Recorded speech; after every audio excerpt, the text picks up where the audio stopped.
I'm Dr. Steve Knighton from Notting Hill Family Wellness Center, and today we're going to go over treatment for Greater Trochanteric Bursitis or lateral hip pain.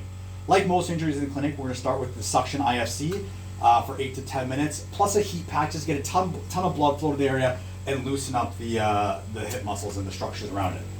After that, depending on how bad it is, we'll either move to Shockwave or an instrument-assisted soft tissue.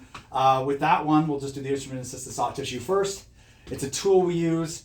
We come in and work the tissue here. We work the IT band, the TFL, and we'll do some of the glutes too. This is probably gonna be the most painful thing with treatment, and then we'll progress from there. After we work those muscles over, we will usually do some muscle work on the glutes, on the TFL, on the IT band, down to the knee, and maybe even higher in the back into the QL. That's in another video we have. Once this is finished, we'll go into the Shockwave. So after the IFC, heat, and the soft tissue work, we go into something called Shockwave. Shockwave is a pneumatic gun. There's a bullet here in the tube that hits the applicator head. It works with an air compressor and hits like that. We work the affected area. We'll come down the IT band.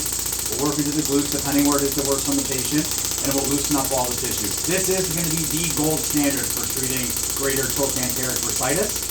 We'll usually hit the patient between 1,200 and 1,500 hits, depending on what we find wrong with their hip or their IT band.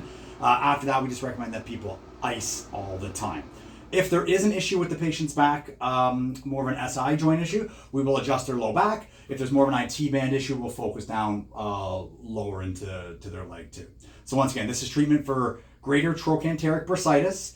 Heat, IFC, go into the instrument-assisted soft tissue with some ART and some muscle release, and then to the Shockwave. And then after that, we always recommend that patients go home with some exercises program and just make sure they get some icing on the day of treatment.